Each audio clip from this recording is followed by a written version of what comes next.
is going on with the GOP now? The McCarthy now bye ousted from the House seat as of Tuesday. In a word, chaos. I mean, it's never happened before that a speaker's been vacated, but I mean, first time, right? First time ever.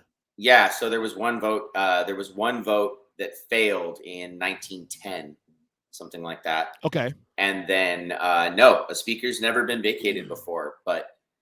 Kevin McCarthy has been a completely disingenuous actor since 2021. He was one of the first ones to come out with like a pretty staunch stance in opposition to January 6th and the stolen election narrative and all that.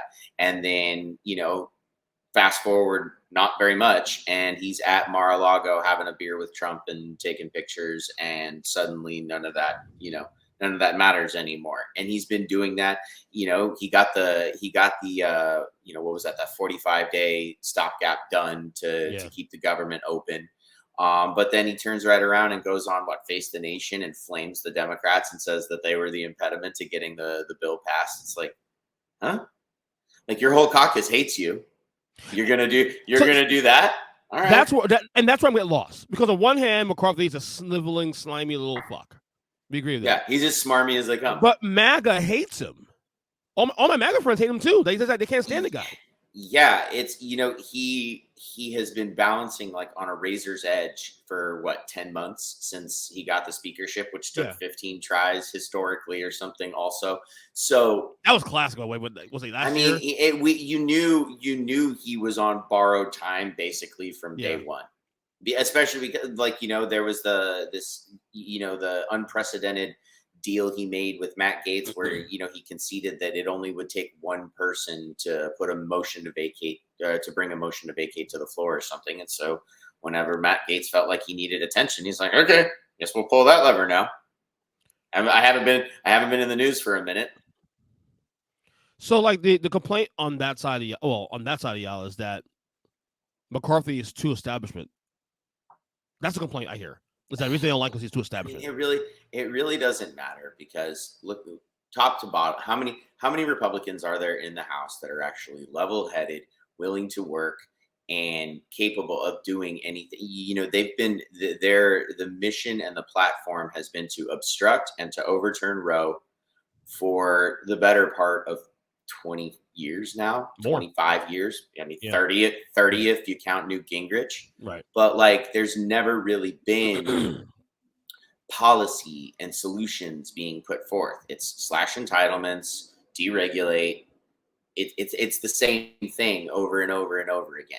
Union bust, bank bailouts, but they have no solutions. They have no policy. And then, that was kind of a smoldering thing for a while. And Donald Trump just walked in and poured a whole bunch of gasoline on it by, being a completely disingenuous actor. Because from the jump. Because I feel kind of weird. On one hand, I'm laughing about McCarthy getting ousted because it's.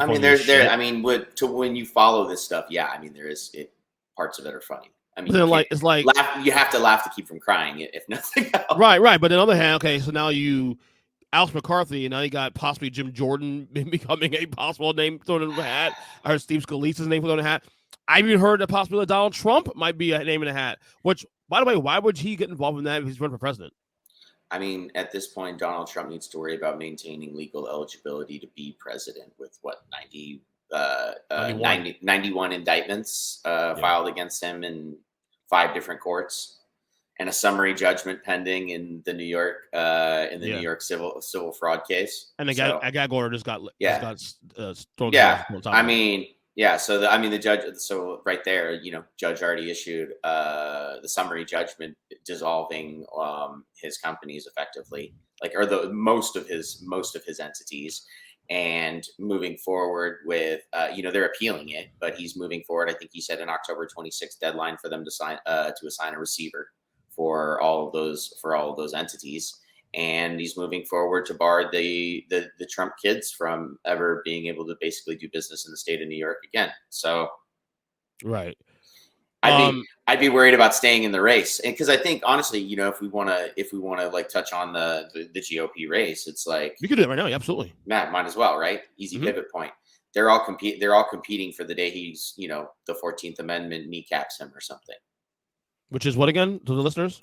There's I don't know the specific citation, but basically there's articles out there, you can Google it. But there's an argument to be made that Donald Trump is already ineligible to be president based on stipulations in the 14th Amendment as to like eligibility to hold federal office. But obviously, if he's convicted of a federal crime, even one, pretty sure you're ineligible to be president. You're not eligible to vote. Why would you be eligible? Why would you be legally capable of being president?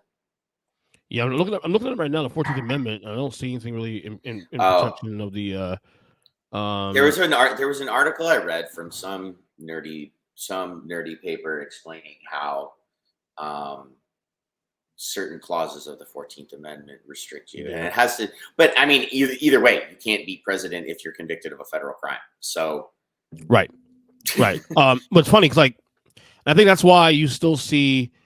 That's what they're basically. I think that's what the rest of the field is banking on. Well, this is why I think it's still important, because this idea that Trump's running away right now with the lead, and I agree with that, and he's going to win nomination. But if we still have a inkling of something hanging over the head of the party, 14th Amendment, him going to jail, I'm not saying it's going to happen. I'm just saying these things are hanging over the head. Yeah. Okay. This is why these debates are important still. This is why these debates are still important. This is why. Well, yeah, because I mean, they're running to be the running mate, and it's like, oh, okay, maybe that's true for a little while. Yeah. But like I said, if he gets convicted of any of these crimes, like, done. Because right now you have DeSantis obviously. Probably still in second, barely, but slipping in the polls massively. You can see, and Nikki Haley pulled ahead in New Hampshire. Yeah, I saw that. Ramaswamy had a little moment for a couple of weeks, and now he's kind of the more he talks, the more he hurts himself. To be honest with you, makes himself so unlikable. Yeah. Obviously, Doug Burgum had a little bump in the polls this week after the debate last week. I don't know why he's in the race, to be honest with you. Tim Scott has been filling. Chris Christie is just there just to fuck shit up. Yeah. So and Larry Elder keeps pounding on the door because they won't let him in. I'll be honest with you, I do think it's still unfair. I'm not even a fan of his, but I think it's unfair that he should be allowed to debate. Why? He's not anywhere. If there are rules, he's not a serious candidate. I mean, he wasn't. Oh, we agree to that. But if he's getting enough, doing the things necessary to get to the